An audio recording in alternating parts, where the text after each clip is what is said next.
Udah kelihatan materinya? Sudah, Pak. Oke, jadi ekspektasi pasar ya.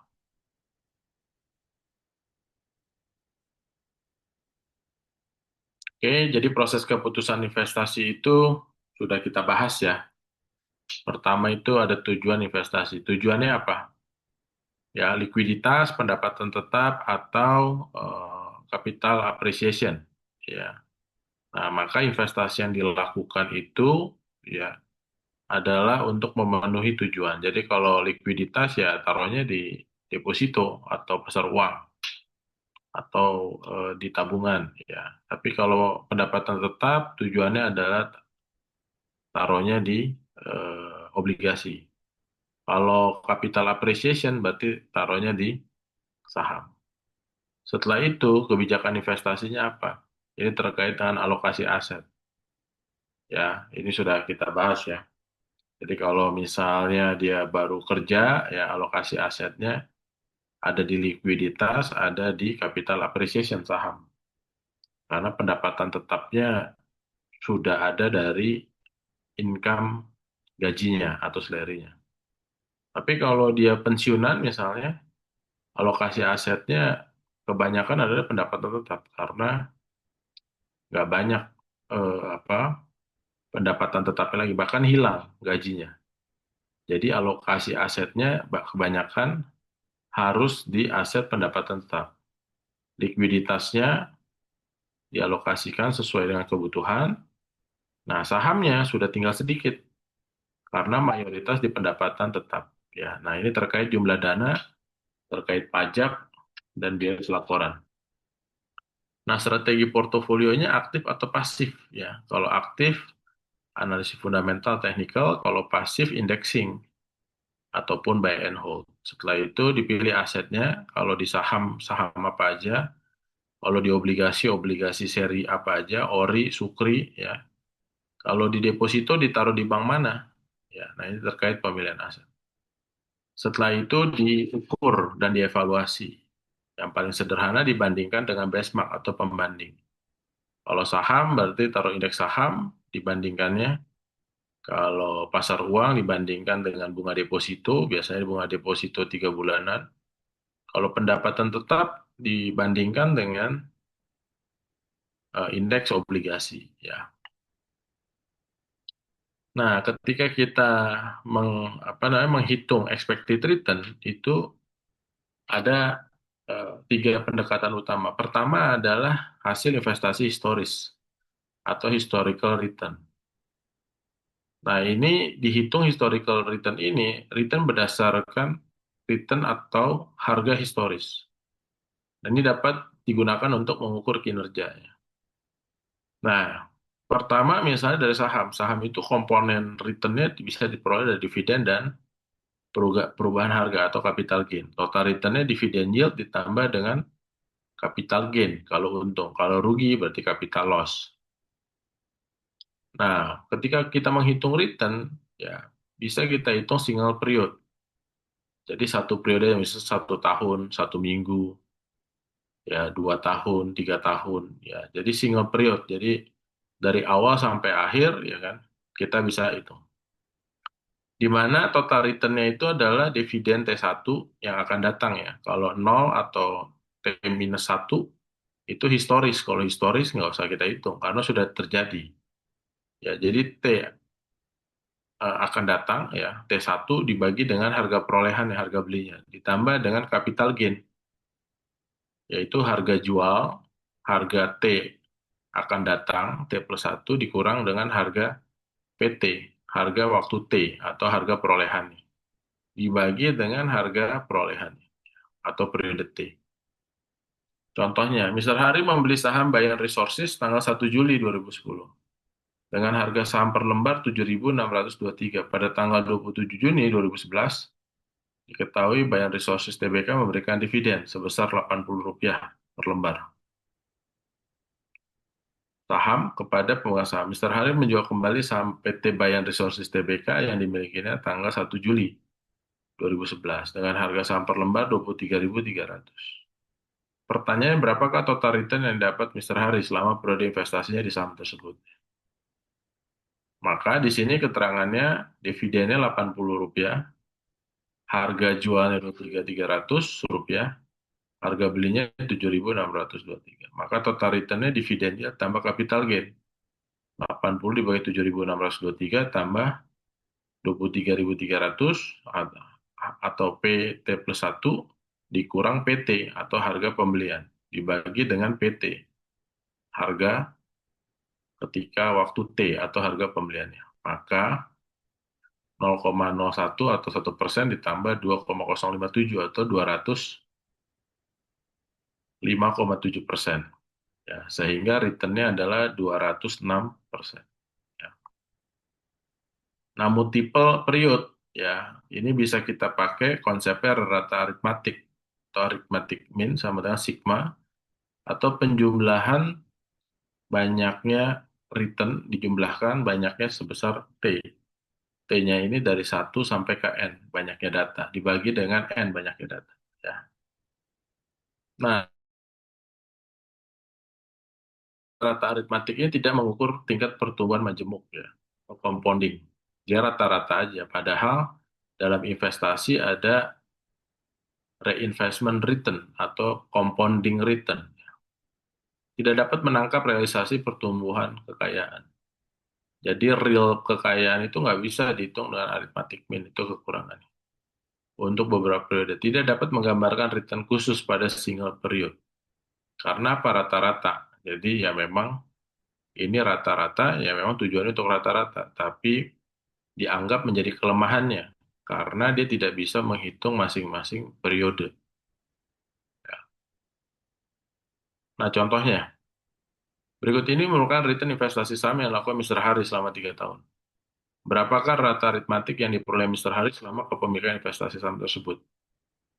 Tahun pertama 5%, tahun kedua minus 33%, tahun ketiga 12%. Maka aritmatik minnya 5% tambah minus 3% tambah 12% dibagi 3. Dapatlah 4,67%. Nah ini aritmatik. Jadi seperti hitung rata-rata biasa ya. Nah istilahnya adalah aritmatik min. Nah ada rata-rata atau rata geometrik. Di mana di sini rata geometrik min merupakan sigma uh, dari 1 ditambah return. Ya, returnnya ini sebanyak T, T-nya dimulai dari 1 sampai ke N.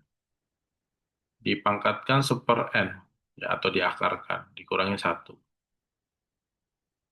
Nah, contohnya pakai data sebelumnya, di mana return tahun pertama 5%, tahun kedua minus 3%, tahun ketiga 12%.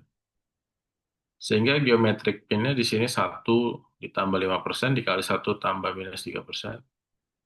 Dikali 1 tambah 12% pangkat 1 per N atau 1/3 banyaknya data. Dikurang 1, dapatlah 4,49. Ya, jadi geometric mean memang lebih kecil dibandingkan arithmetic mean. Sampai sini ada pertanyaan? Pak, izin bertanya, Pak. Tidak. Bedanya untuk rata geometrik dan rata aritmatik itu nanti fungsinya buat apa ya, Pak? Nah, pertanyaannya bagus. Jadi misalnya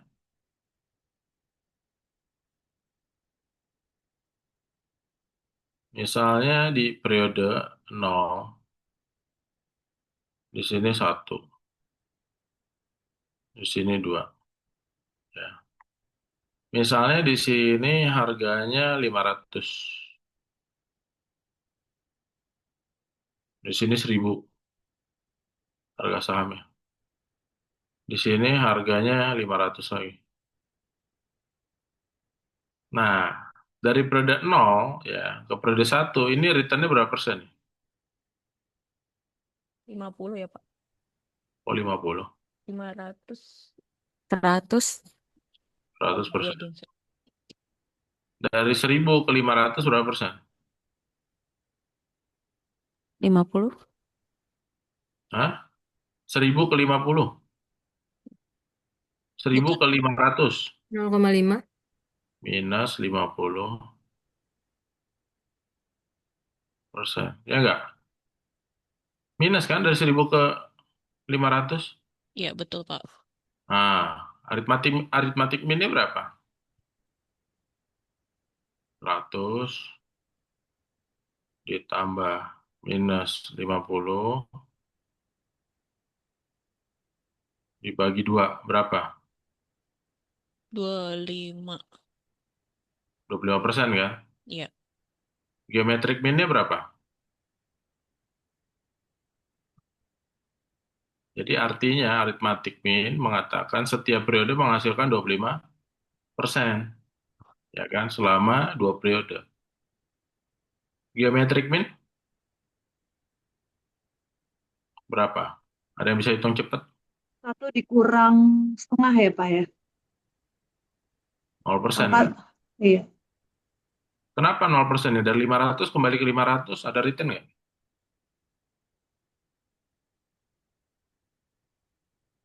Nggak ada return kan? Nol kan? Karena dari 500 baik lagi ke 500. Nah ini yang nggak ketangkep oleh aritmatik. Makanya dia tidak bisa menghitung real. Ya, makanya kalau untuk menghitung kinerja real pakai geometric mean. Tapi kalau menghitung apa untuk mengestimasi pertumbuhan ke depan, berapa returnnya maka pakai arithmetic mean. Itu ya pertanyaannya. Bagus pertanyaannya. Baik, terima kasih, Pak. Oke.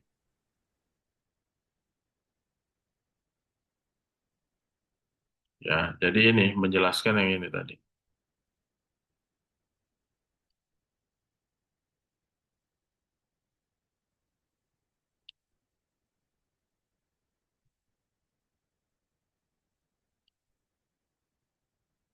Nah, jadi dia tidak mengukur tingkat pertumbuhan majemuk.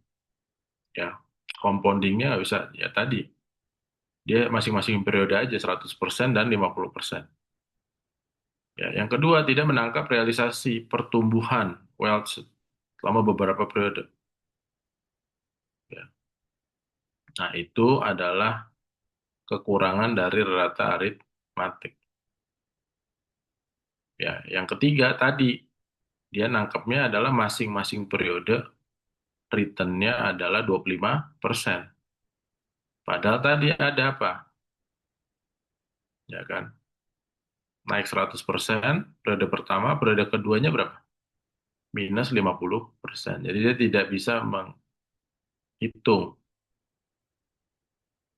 return pada single period. Itu masuk daripada rata-rata aritmatik multi period. Ya.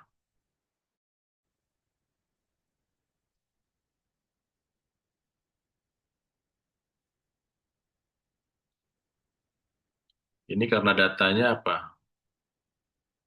Positif aja, makanya dia seolah-olah nggak ada bedanya kan. Tapi kalau dibuat tadi contohnya ekstrim, langsung ketahuan kan.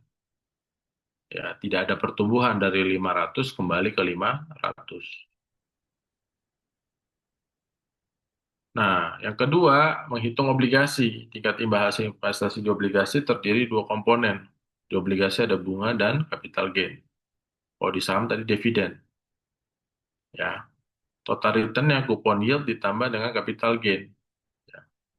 Contohnya, Mr. Hari membeli sebuah obligasi bentuk satu. 2007 masa jatuh tempo 27 Maret 2012. Pada saat beli, harga obligasi tersebut adalah 103, kupon obligasinya 10,5%. Setelah 1 tahun, harga obligasi berubah menjadi 102,8. Pertanyaannya berapa total return yang didapat Mr. Hari setelah 1 tahun kepemilikan obligasi tersebut? Kuponnya 10,5, harga belinya 103, harga jualnya PT plus 1 102,8. Sehingga total return-nya dividen apa kupon yield 10,5 dibagi 103 ditambah 102,8 dikurang 103 dibagi 103. Capital gain apa capital loss ini?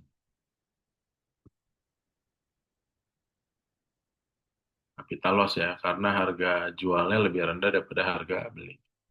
0,1 tambah minus 0,002, hasilnya 0,098. Total return-nya 9,8%.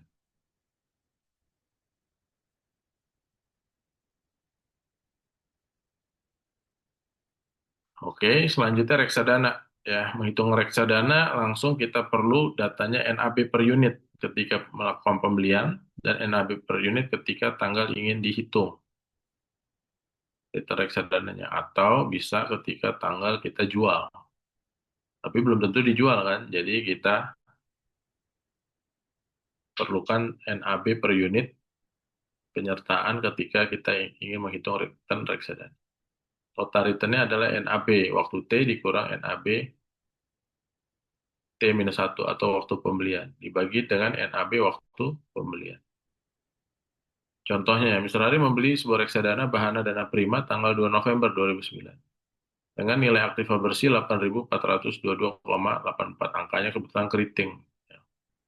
Jika Mr. Hari ingin menjual reksadana tersebut setelah 2 tahun, yaitu pada tanggal 2 November 2011, di mana diketahui bahwa nilai aktiva bersihnya meningkat menjadi 11.814,70. Maka berapakah total return yang didapat Mr. Hari selama 2 tahun kepemilikan reksadana tersebut? Maka NAB-nya waktu dihitung atau dijual 11.814,7. Waktu beli 8.442,8. Total return-nya adalah 11.814,7 dikurang 8.442,8.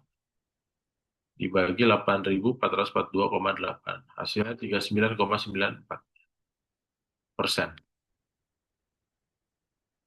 Oke, ada pertanyaan sampai sini? Izin Pak bertanya lagi Pak, kalau di reksadana untuk apa namanya nilai NAB-nya itu untuk 1 tahun ke depan apa 2 tahun ke depan itu merupakan perkiraan atau juga kita bisa menghitung ya Pak?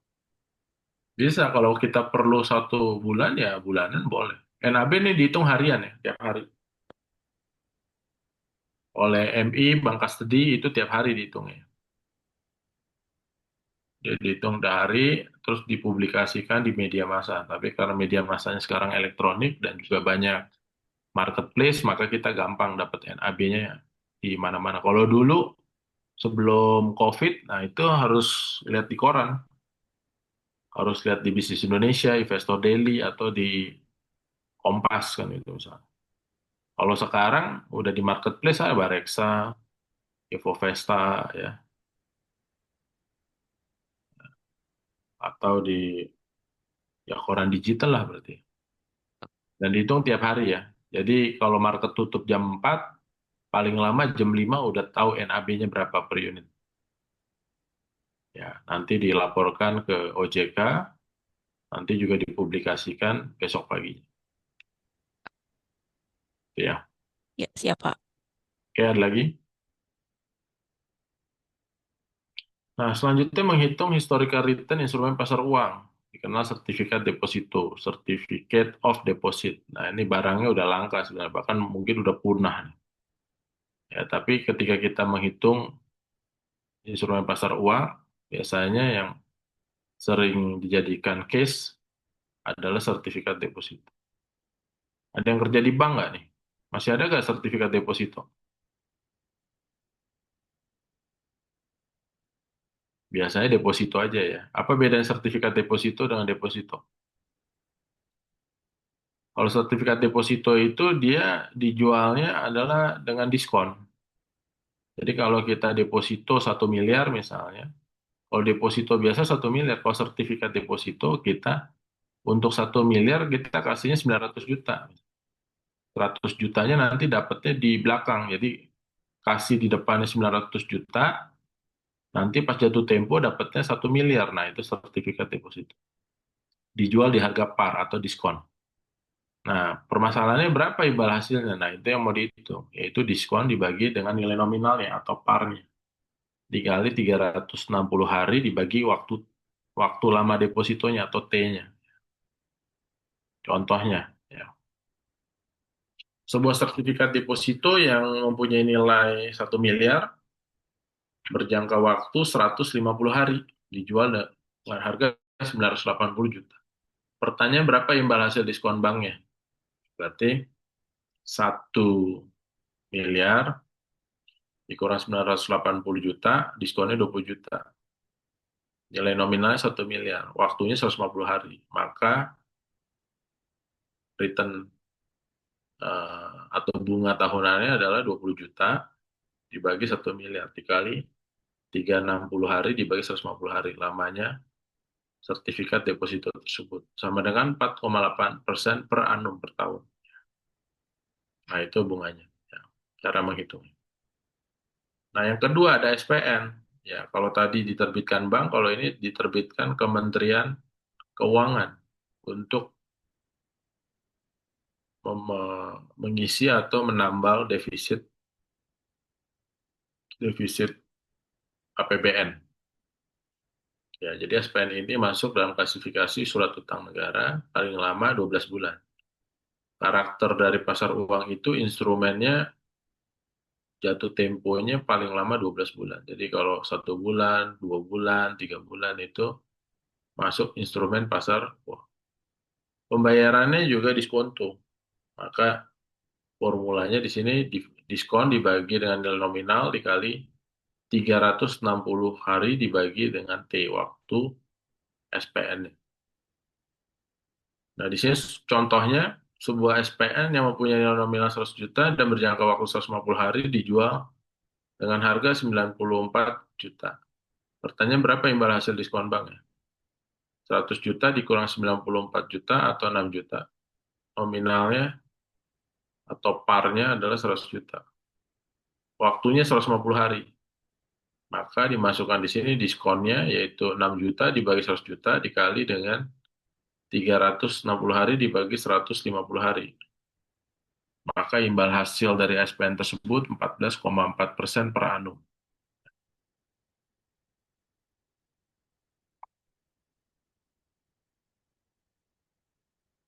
Ya, nah selanjutnya imbal hasil periode investasinya atau holding period rate-nya adalah ending value of investment dibagi beginning value of investment atau harga jual ditambah dengan kupon. Ya, kalau dia oh, obligasi atau dividen kalau dia saham dibagi dengan harga belinya P0, harga awal aset. Nah, bisa dikonversi dengan holding period yield, yaitu holding period yield HPR dikurang 1. Ya. Jadi ini sebenarnya cara sederhana menghitung return ya. Jadi harga T1 dibagi T0 dikurang 1. Ya. Nah, ini contohnya. Investasi di awal tahun sebesar $200, kemudian nilai investasi tersebut meningkat $220 pada akhir tahun. Pertanyaan berapakah return selama periode investasi tersebut? Maka holding period return-nya $220 dibagi 200 dapat 1,1, holding period yield-nya 1,1 dikurang 1, yaitu 10%. Ya. Jadi kita mungkin biasa menghitung ini, nah ini istilahnya holding period rate sama holding period yield. Ya. Nah, berapa secara historis kalau di saham? Nah, ini kita bisa pakai rata-rata. Ya, rata-rata selama 33 tahun kurang lebih untuk di saham 14,38. Resikonya di sini pakai standar deviasi 35,22%. Nah, ini expected capital market expected return-nya secara historis rata-rata tiap bulannya. Kalau kita mau lihat siklus kan. Nah, di Agustus itu biasanya negatif ya. Kemarin cukup baik, di Juli itu terakhir 8% kemarin. Nah, sekarang udah mulai naik juga sih Agustus. Walaupun rata-rata dalam jangka panjang negatif. Karena statement di Root Bursa maunya di 8.000 pas hari kemerdekaan. Hari kemerdekaan Indonesia 80. Nah, kita lihat nyampe gak dia 8.000. Tapi sih mengarah ke situ ya, udah 7.600 ya kalau nggak salah hari ini. Di September ya kan, negatif rata-rata ya. Tapi bisa aja positif kalau nanti Fed rate mungkin diturunkan nanti ya. Karena estimasinya bulan September Fed rate mungkin akan menurunkan suku Oktober, November, Desember. Nah, rata-rata Desember itu positif, bahkan paling tinggi di antara bulan-bulan lain, yaitu 3,76%. Oke, itu return historis ya, atau hasil investasi historis. Sampai sini ada pertanyaan?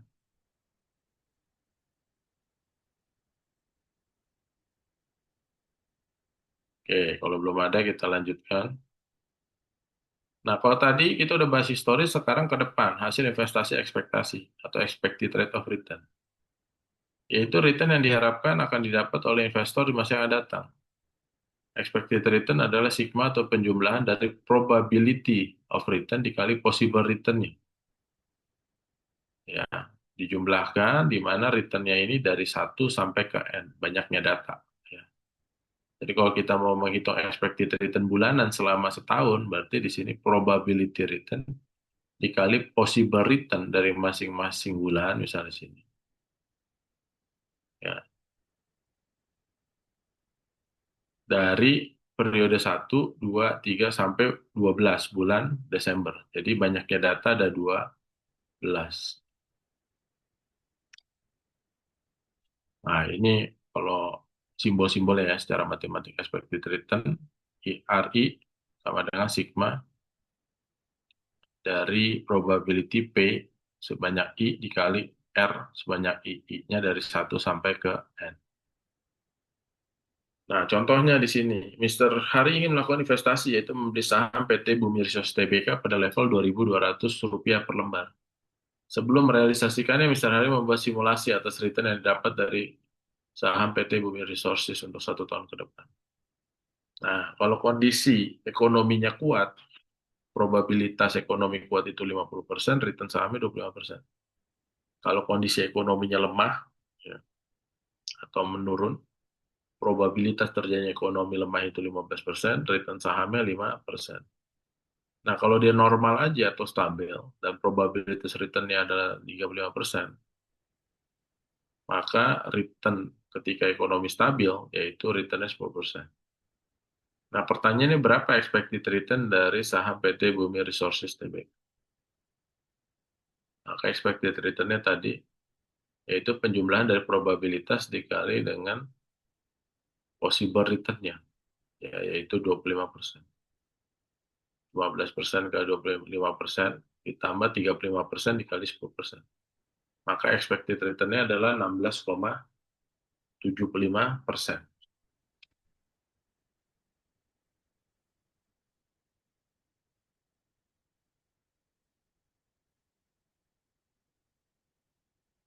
Oke, nah itu adalah expected rate of return. Ada pertanyaan sampai sini?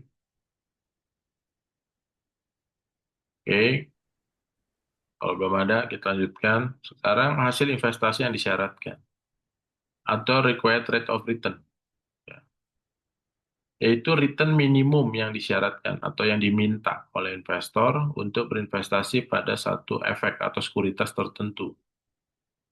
Ya, di mana di sana required rate of return adalah sama dengan RF tambah beta dikali RM dikurang RF. Nah, ini yang ditemukan oleh CAPM, Sharp, Lintner, dan Mosin tahun 1961. Ya, bahwa harga aset ya kan itu adalah RF tambah beta dikali RM dikurang RF atau imbal hasil yang disyaratkan. Nah, contohnya PT Gudang Garam di sini betanya atau risiko pasarnya adalah 0,95. Tingkat return bebas risikonya 3,5. Tingkat return pasar harapannya diasumsikan 15,62%. Dengan demikian, maka tingkat keuntungan yang disyaratkan investor untuk saham PT Gudang Garam adalah RF tambah beta dikali RM dikurang RF. Sama dengan 0,35 atau 3,5% tambah 0,95 betanya dikali dengan return marketnya 15,62. Tadi kalau kita pakai data rata-rata return market di Indonesia berapa? 14,38. RM-nya ini rata-rata. Ya. Jadi rata-rata 14,38 inilah menjadi expected return-nya. Ya, atau tadi di awal kita bahas ini apa? Aritmatik atau geometrik? Aritmatik, maka bisa dipakai untuk expected ke depan, ya, return.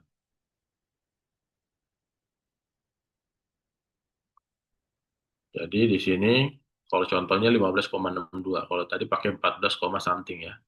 Dikurang RF-nya. RF-nya biasa dipakai adalah di sini return bebas resiko. Bebas resiko apa? Nah, resiko di keuangan investasi ada tiga biasanya yang dipakai, yang menjadi fokus utama. Pertama, resiko likuiditas. Yang kedua, resiko kredit. Yang ketiga, resiko pasar. Jadi bebas resiko di sini, kalau berdasarkan konsep, adalah bebas resiko kredit. Nah, yang bebas resiko kredit adalah apa? Imbal hasil atau yield dari government bond atau obligasi pemerintah. Obligasi pemerintah ada risiko likuiditas nggak? Ada. Kalau serinya yang nggak banyak ditransaksikan, maka sulit dijual juga. Karena namanya risiko likuiditas itu adalah risiko di mana kita tidak bisa menjual cepat. Namanya liquid, cepat dicairkan. Nah, risiko pasar apa? Risiko di mana ketika ada indikator market seperti suku bunga, dia naik atau turun, maka aset itu mengalami penurunan atau kenaikan. Nah, itu namanya risiko pasar. Nah, kembali lagi, jadi return bebas risiko adalah bebas risiko kredit. Maka yang dipakai adalah imbal hasil government bond atau obligasi pemerintah. Ya, jadi kalau dimasukkan datanya semua dapatlah 15,79. Jadi artinya apa? Kalau kita beli saham yang betanya 0,95, maka returnnya di sini, yaitu 15,79 di sini. Tapi secara valuasi ternyata 20% misalnya. Maka ini dikatakan adalah under value, murah. Karena dengan resiko tertentu, di sini betanya misalnya adalah 0,95, ya kan, dia dapat 20%. Karena kalau returnnya 20%, harusnya kurang lebih di sini resikonya. Makanya dia dikatakan di sini adalah under value. Dan sebaliknya, kalau di sini imbal hasilnya adalah 25%, tapi secara valuasi dihitung returnnya 15% di sini. Berarti dia over value, kemahalan. Kenapa? Karena kalau 15%, ya kan, harusnya resikonya di sini lebih kecil dibandingkan di sini. Ya. Nah, jadi kalau required rate of return-nya lebih besar daripada expected return over value atau rekomendasinya jual. Kalau required rate of return-nya lebih kecil daripada expected return atau hasil valuasinya, maka under value, rekomendasinya beli. Ya. Ada pertanyaan sampai sini?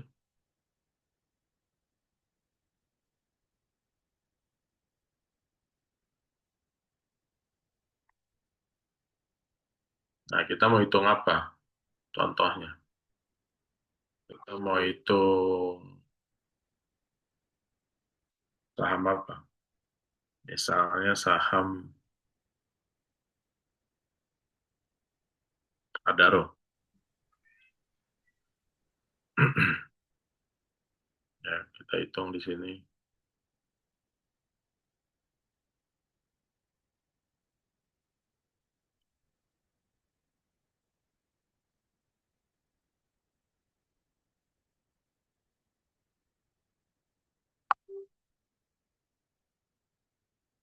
Oh, nggak bisa.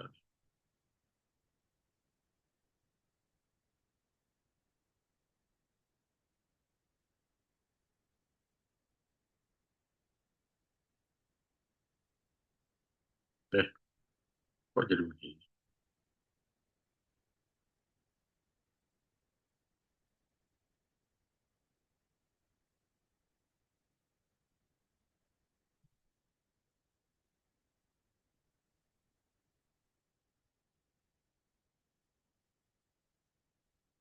Nggak bisa ya.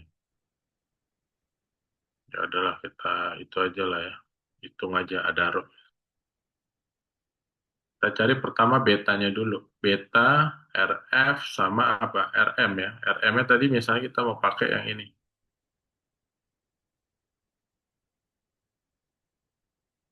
Berapa ini? 38. 14,38.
Pertama kita cari RF-nya dulu pakai PHEI.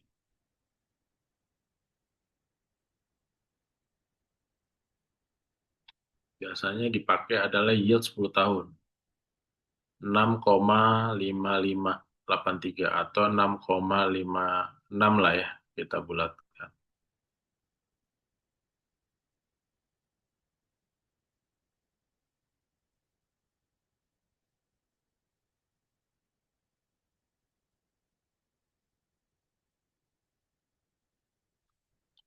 Enam koma lima enam ya. Oke, selanjutnya kita cari betanya. Ya, betanya bisa kita cari di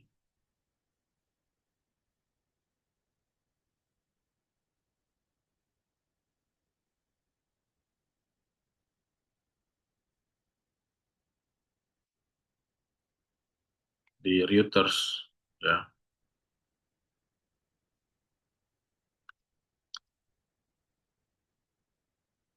Adaro.jk Reuters.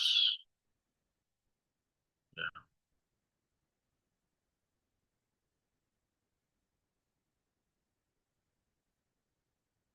masuki matrix.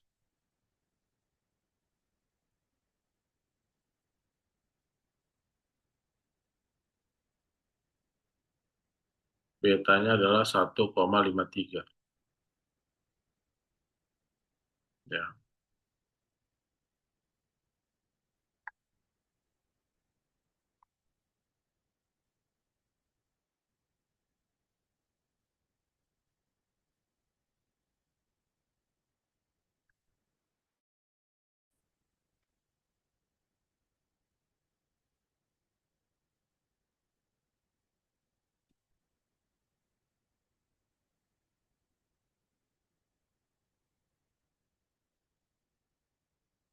Maka kita masukin di sini. Tolong bantu hitung ya. 6,56% ditambah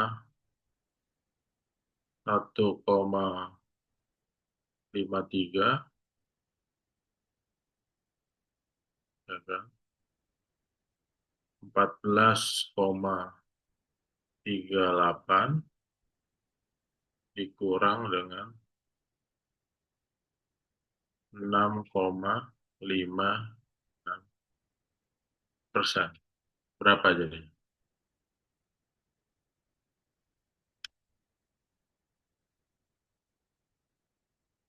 Pak, ini 1,53-nya persen atau desimal, Pak? Desimal, kali aja. Kalau persen kan jadi 153%.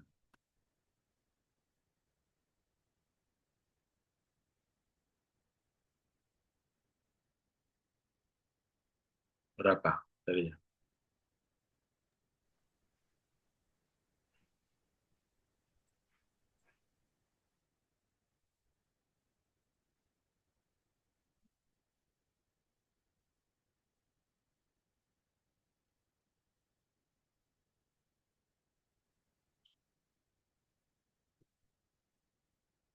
18 Pak, 18. 18,52. 18,52. 52. Nah, itu label hasil yang diminta shareholder atau pemegang saham terhadap saham Adaro. Sakit dia, Mbak. 18,52%. Jadi kalau dia right issue, ya kan, investor mau beli right issue-nya atau IPO-nya, kalau return-nya 18,52. Jadi kalau digambarkan di sini,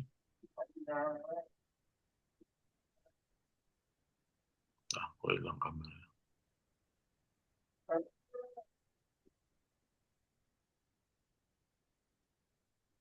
Nah, di sini 18,52. Jadi kalau secara valuasi atau expected return-nya 15, ya nggak mau investor. Investor mau di atas 18,5. Ya, nah, itu cara menghitung required rate of return ya untuk saham Adaro.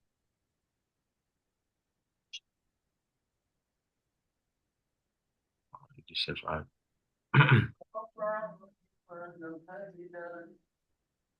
Oke.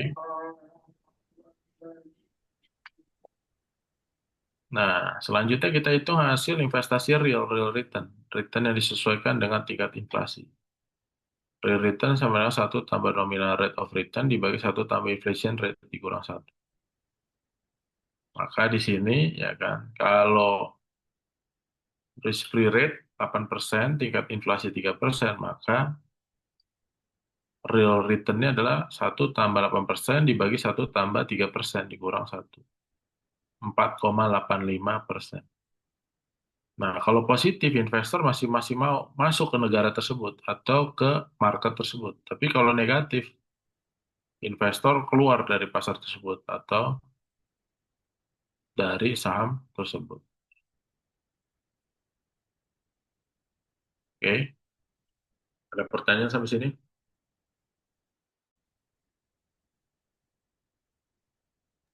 Izin Pak bertanya Pak. Silakan. Pak kalau ini berkaca pada minggu lalu ya Pak, kalau untuk koefisien korelasi itu biasanya kita dapetnya dari mana Pak? Gimana cara menghitungnya Pak? Di actual kondisi. Koefisien korelasi. Ya, Iya Pak. Pak. Itu aja pakai function korel aja. Misalnya,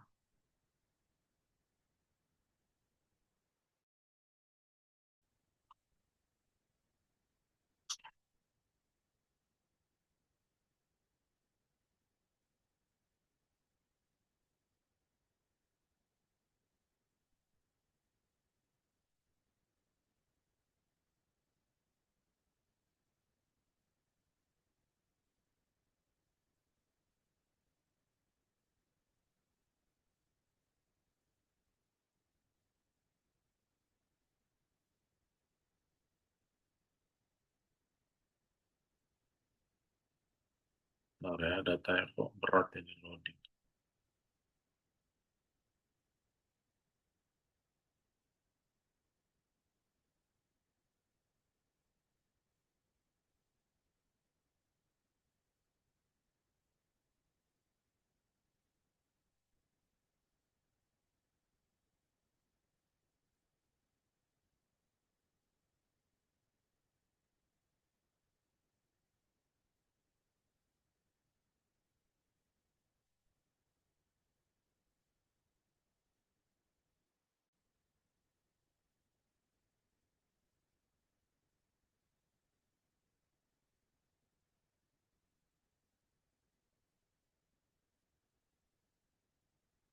Udah kelihatan ya datanya ya.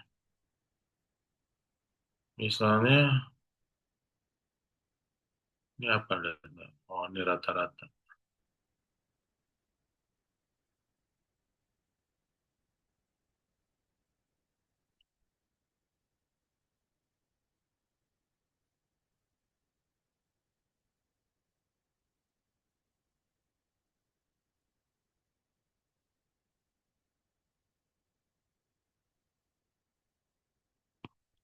Misalnya kita mau lihat korelasi antara bulan Januari dengan Februari. Sini. Kita masukin aja di sini. Atau function.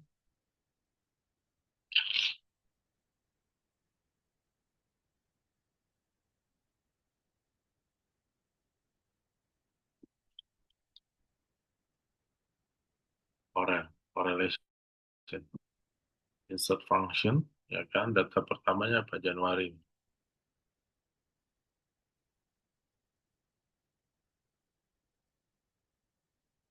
Februarinya di sini. Data kedua kita mau lihat korelasi antara Januari dengan Februari. Dan, nah ini korelasinya. 0,11 atau kalau di persentase 11,88. Nah, kalau kita mau adu Januari dengan Februari, Maret dengan lain sebagainya, ya kan, ini tinggal di string F4.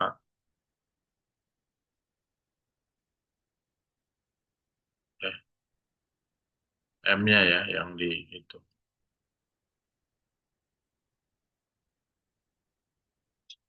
Ini M-nya F4, M39, F4.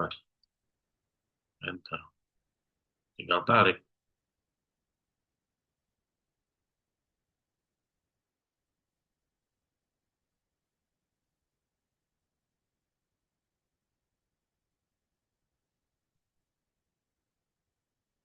Ya. Paling gede korelasinya di bulan Januari dengan bulan Maret. Jadi kalau Januarinya positif, di sini positif. Kalau ininya negatif, ini negatif. Tapi kalau dengan bulan Agustus, Januarinya positif, ininya negatif. Ya, kalau Januarinya negatif, bisa jadi ini positif, bisa jadi ya. Karena ini negatifnya masih kecil. Nggak perfectly negative correlation. Ini korelasi ya. Gitu.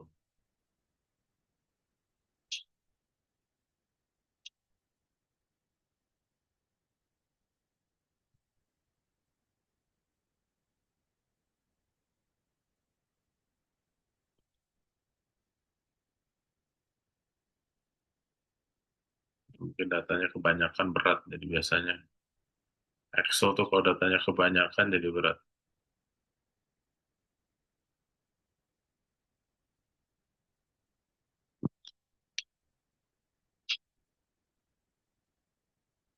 Ini masih belum ketemu nih add-ins ya.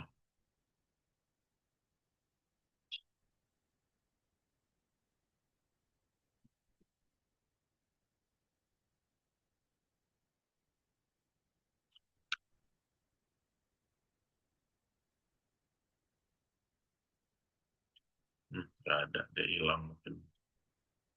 Distrap kali ini.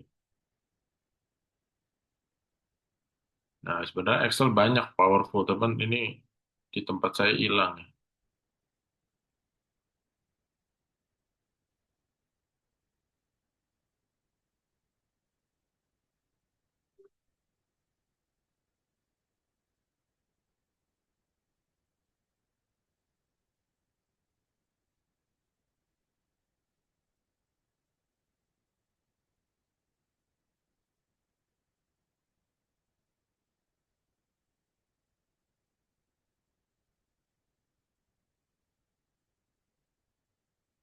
Ya, kita juga bisa lakukan regresi di sini, di Excel juga.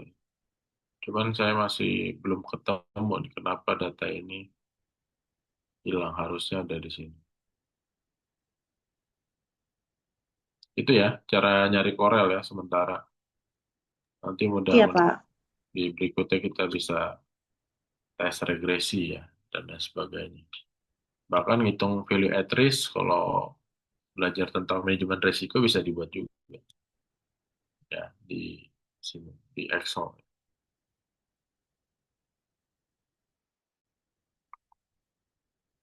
Oke, ada lagi pertanyaan? Izin, Pak.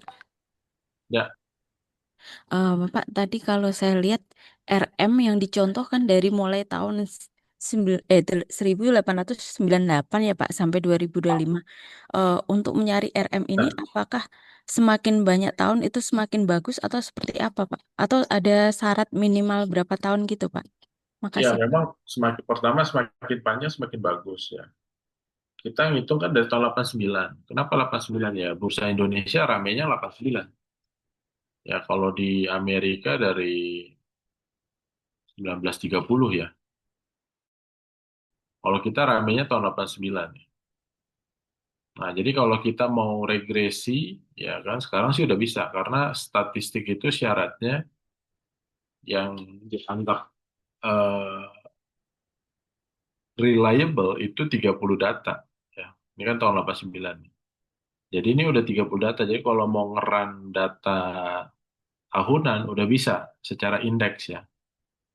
Tapi kalau dari saham yang TBK, ya mesti dicari yang tahun 89 IPO-nya, siapa aja udah terbatas ya. Sedikit yang bisa bertahan 30 tahun IPO atau menjadi perusahaan TBK. Karena kita tak rame lagi bursanya tahun 89. Dulu pernah tahun 77, tapi sempat ditutup. Nah, habis itu buka lagi 89 sampai sekarang. Ya, itu ya. Nah, kalau data tuh time series minimal 30. Ya.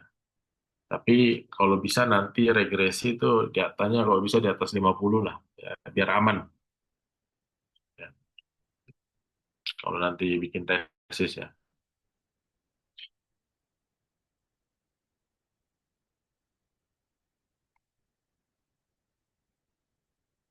Oke, lagi.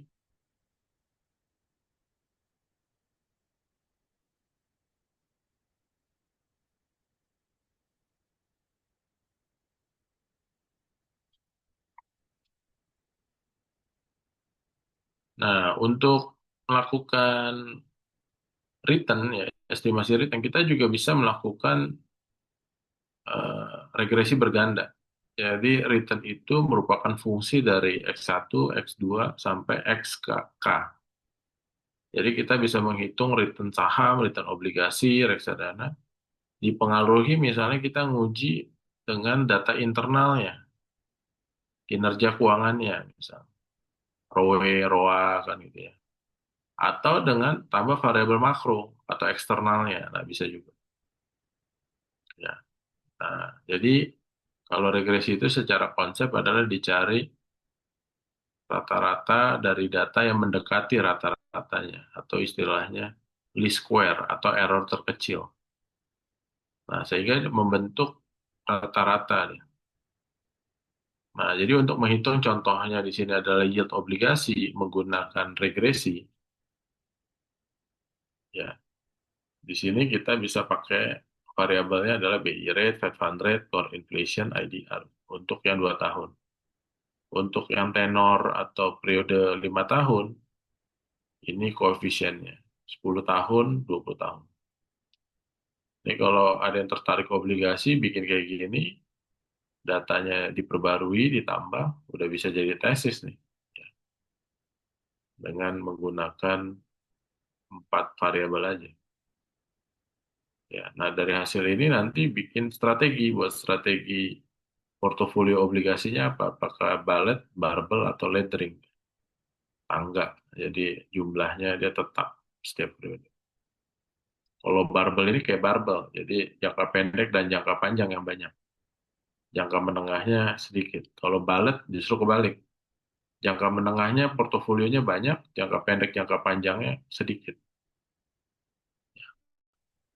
Nah, ini contohnya. Jadi yield-nya, fair value-nya yang orange, kita bisa estimasi. Sedangkan aktualnya yang biru ini. Jadi kalau di atas berarti apa? Kemurahan dia under value. Ya under value. Ketika ada shock subprime mortgage, obligasi di Indonesia naik, tapi fair value-nya berdasarkan fundamental di sini terjadi overshoot di sini, overshooting. Nah setelah itu turun, tapi yield-nya masih di atas murah. Nah di sini fair value-nya di sini ya yield-nya terus turun, ya kan? Berarti apa di sini kemahalan nih. Nah ini dari sini ya kan diaplikasikan menjadi di sini. Ya. Jadi kita tahu obligasi itu yield-nya lagi mahal atau murah. Itu ya. Jadi regresi berganda atau ordinary least square itu bisa juga dipakai untuk melakukan estimasi return ya atau ekspektasi return.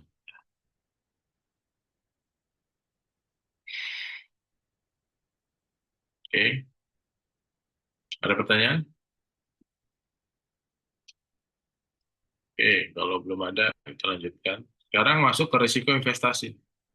Kalau tadi hitung return, sekarang hitung risiko. Nah, pertama sama, hitung risiko historis. Ya.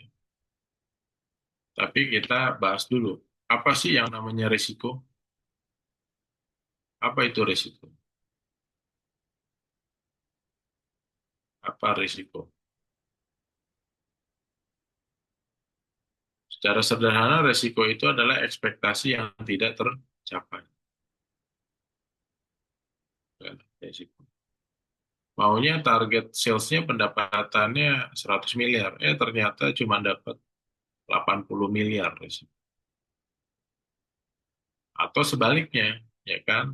Tadi returnnya adalah expected returnnya atau expected salesnya 100 miliar perusahaan, suatu perusahaan. Tapi ternyata dapatnya 150 miliar. Nah, itu namanya resiko juga, tapi upside. Jadi resiko itu,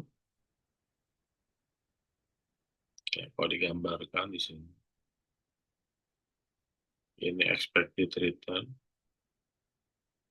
Harga kan bisa bergerak ke atas, bisa bergerak ke bawah.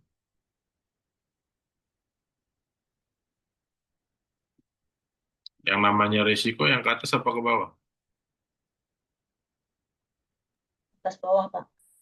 Atas bawah. Yang ke bawah namanya downside risk, yang ke atas adalah upside risk. Karena tadi resiko itu ekspektasi yang tidak tercapai. Simpangannya ini, ya ini dalam statistik standar deviasi. Ya.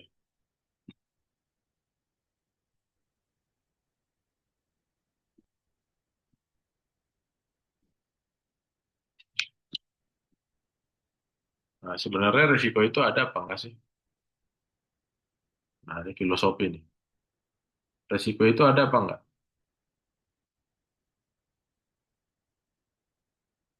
Dari tautologinya.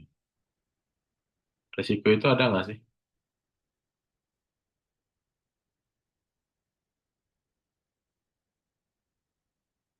Ada nggak resiko? Resiko itu sebenarnya nggak ada ya. Tapi ketika kita mengalami suatu peristiwa atau mengambil suatu tindakan, maka resiko itu melekat. Jadi misalnya kita pacaran, ada nggak resiko diputusin? Ada, karena punya pacar. Tapi kalau nggak punya pacar, ada nggak resiko diputusin? Ada nggak? Nggak ada kan? Nah, jadi resiko itu melekat. Teman-teman di sini ada nggak resiko di reshuffle kira-kira?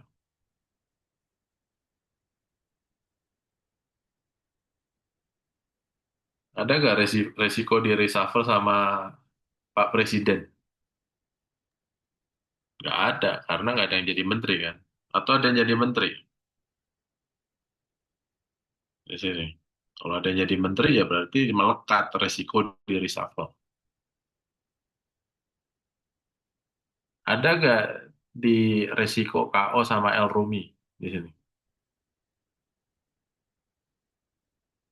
Ya nggak ada, orang nggak bertinju sama El Rumi kan gitu. Tapi siapa lawannya? Jeffrey Nicole ada resiko kan, karena dia bertarung sama El Rumi. Jadi Pak, melekat resiko apa? KO-nya kan. Ya, itu ya. Oke. Nah, pertama kita hitung risiko historisnya. Ya. Risiko itu dihitung dari akar dari varians atau varians pangkat setengah, di mana varians itu dihitung dari sigma atau penjumlahan holding period yield dikurang dengan ekspektasi holding period yield ya, atau sederhananya return aktual dikurang expected return atau rata-rata return. Ya, dipangkatkan 2. Kenapa pangkat 2? Supaya absolut. Karena kalau hasilnya negatif, nanti saling mengeliminasi dia. Maka dibuat pangkat 2. Ya, jadi absolut. Contohnya, ada saham perusahaan WMI 10 tahun returnnya 3,51, 14,12, 18,72, minus 14,5, sampai 18,19. Nah, pertanyaannya hitunglah varians dan standar deviasi historis dari data return saham tersebut. Nah, returnnya ini, ya kan? Nah, tadi formulanya adalah sigma dari return dikurang actual return, expected return atau rata-rata. Nah, di sini rata-ratanya kita hitung dapatnya 7,38. Ya, di sini ya kan actual return dikurang dengan expected return tadi atau rata-rata. 3,51 dikurang 7,38 minus 3,87. 14,12% dikurang 7,38, 6,74.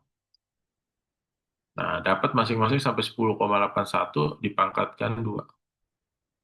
Dijumlahkan dapatlah 3.250. 3.250 ya kan, 22 dibagi dengan 9.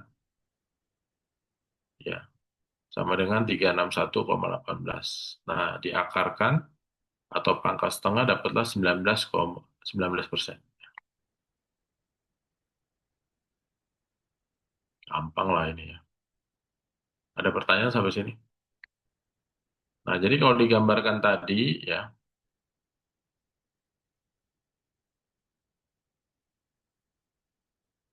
expected return-nya berapa? 7,38. Nah, dia bisa bergerak naik ke atas, bisa ke bawah.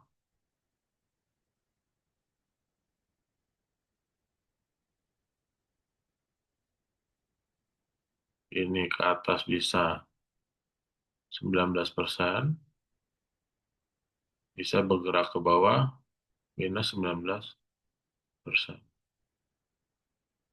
Jadi artinya saham tersebut ya kan bisa bergerak ke bawah kalau kita bulatkan ini 7% lah. Berarti dia bisa bergerak ke bawah sampai minus 12%. Bisa bergerak ke atas 7 tambah 19, 26%. Dengan tingkat keyakinan tadi berapa? Satu standar deviasi. Satu standar deviasi itu sama dengan 65%. Jadi artinya dari 100 hari atau 100 data, harga itu bergerak di sini. 35 data di luar area. Nah, kalau mau ditingkatkan, ya kan, probabilitas atau ke ke apa namanya kepastian dari forecasting estimasinya, maka apa? Probabilitasnya kita naikkan jadi 2 standar deviasi. Oh, 2 standar deviasi itu sama dengan 95%. Nanti kalau bikin tesis, nah itu errornya 5%. Tepatnya 1,96, tapi sering dibulatkan dalam praktisnya 2 standar deviasi. Maka bisa bergerak ke atas berapa? Plus 38. Nah, bergerak ke bawah berapa? Minus 38%. Jadi dari 100 data, 95 data di area ini. 5 data di luar area ini. Jadi artinya apa? Kalau 38 ditambah 7, dia bisa naik sampai 45%. Kalau bergerak ke bawah berapa? Minus 38 tambah 7. Dia bisa minus 31%. Jadi artinya apa? Kalau harga saham naik sampai 45%, apa yang kita lakukan? Beli atau jual? Beli Jual, atau jual? jual Pak. Jual. Kenapa jual? Ngapain kita betting dengan probabilitas turun 97,5% dibandingkan kita nunggu cuma 2,5% probabilitas. Dan sebaliknya, kalau turunnya 31%, apa yang kita lakukan? Cut loss atau beli? Kalau turunnya 31%. Beli, Pak. Beli. Kenapa? Karena kalaupun turun tinggal 2,5%. 97% potensinya apa? Naik. Nah, tapi yang sering terjadi di market, kalau saham itu turun guyur-guyuran, apa yang dilakukan? Cut loss. Nah, ketika cut loss di bottom dia. Nah, ketika beli, semua orang beli, harganya naik kan gitu. Rata-rata banyak beli di sini, padahal tinggal sedikit lagi. Itu ya. Nah, ini di technical analysis namanya Bollinger. Ya, itu ya. Ada pertanyaan sampai sini? Nah, jadi kalau orang yang percaya statistik, ya kan, kalau pulang capek, belajar, ya kan, terus ada masalah lagi dan lain sebagainya, jangan-jangan kita di sini. Jadi tinggal dikit lagi, udah bottom. Besoknya tinggal apa? Happy. Nah, kalau ketika happy, senang, dapat bonus, di jalan ketemu duit 1 miliar, kan, itu hati-hati, jangan-jangan udah di top, tinggal balik. Jadi ada teman saya percaya sangat percaya dengan statistik, dia untung saham, ya kan, banyak, ya kan, dapat bonus lagi, dia karena analis, ya kan. Tiba-tiba ada berita istrinya harus operasi kan. Karena percaya statistik dia tunda dulu kan. Karena habis naik ya kan happy-nya habis itu takutnya turun. Jadi dia tunda operasi. Itu ya.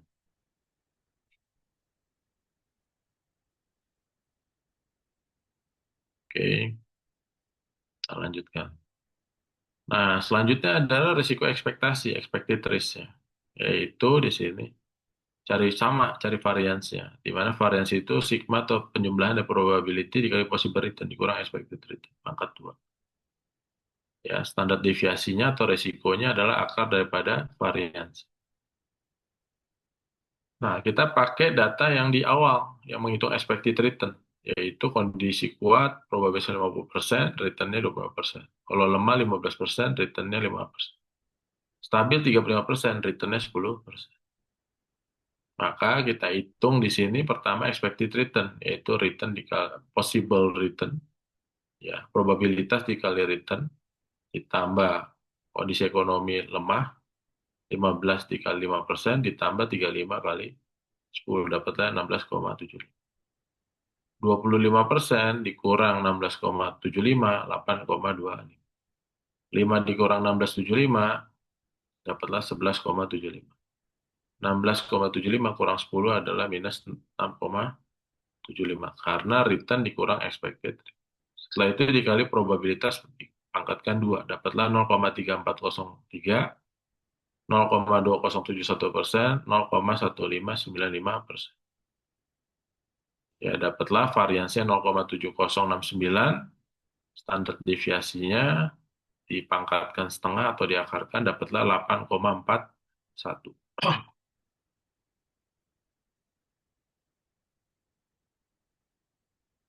Ya, ada pertanyaan sampai sini?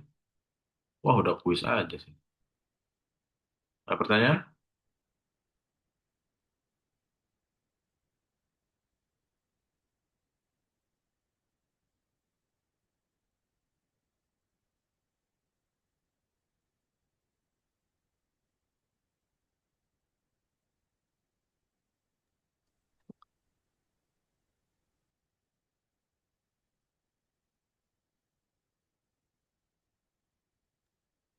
Pak Pandoman izin tanya Pak. Silakan. Mungkin ini sih ya secara general Pak. Kalau secara teori kan kita belajar gampang ya angka-angkanya ini seolah-olah semua sudah ada nih Pak. Nah cuman dalam praktek sehari-harinya misalnya angka-angka seperti ini jika ada dan dimanfaatkan oleh para trader bukannya harusnya rata-rata trader pasti akan untung ya Pak ya. Cuman kenyataannya kenapa enggak ya Pak? Ya karena dia belum masuk Bakri. Yang ikut Bakri kan baru 20 orang. Investor di pasar modal udah 11 juta. Ya kan? Dan juga belum tentu ketemu dosennya yang bisa ngajarin kan gitu. Itu ya bedanya. Dan ini berlaku ya Pak ya, maksudnya untuk semua pasar ya, termasuk misalnya BEI ataupun di Nasdaq, S&P 500 atau di Iya, ini kan ilmunya bukan ilmu baru. Dari 1930-an udah ada ilmu ini.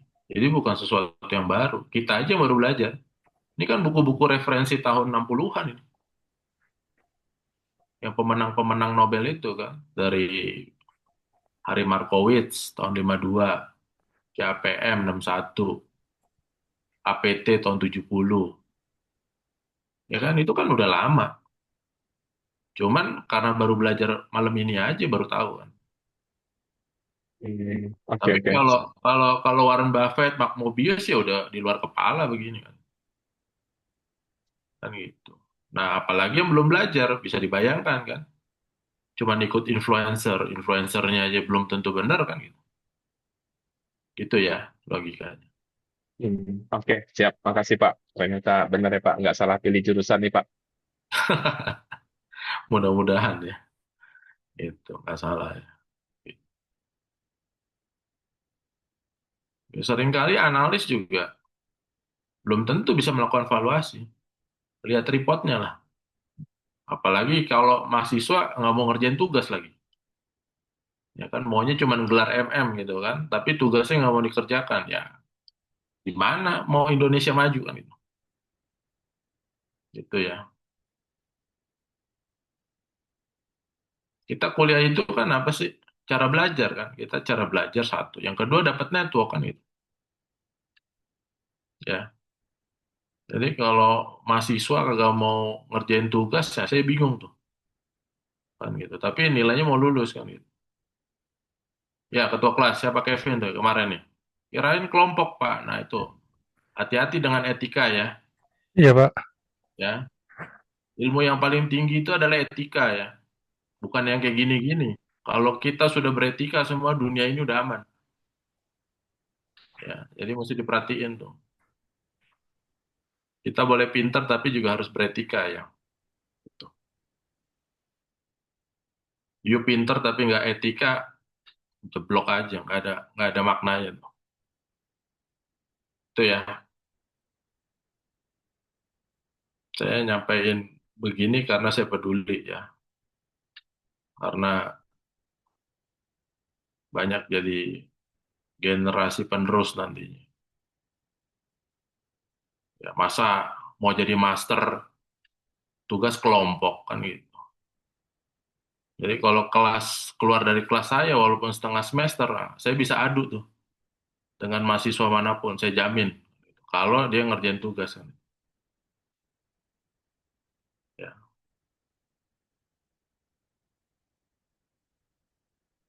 karena belum tentu dikasih tugas yang benar kan untuk dapat master kan gitu. MM. Apalagi nanti mau jadi S3, doktor kan gitu. Ya. Itu ya. Nah, ini kuisnya. Ya, makasih, Pak. Jadi kalau saya nggak ada ya kerja kelompok. Kalau kelompok tuh itu arisan aja lah. Jadi kalau kuis tuh kerjaan sendiri-sendiri. Oke, itu materi kita. Ada pertanyaan lagi sebelum kita akhiri?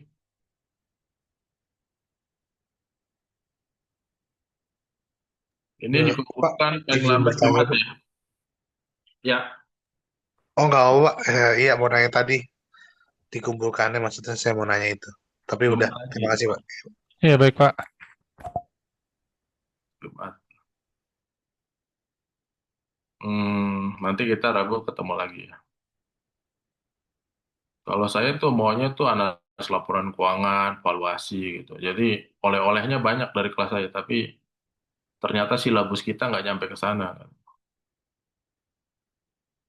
Jadi kalau apa kelas-kelas saya tuh apalagi manajemen risiko terkait dengan fundamental itu udah sampai worksheet tuh. Jadi atau corporate finance ya. Jadi kalau keluar kelas corporate finance sama saya tuh minimal paling sial jadi direktur keuangan kan.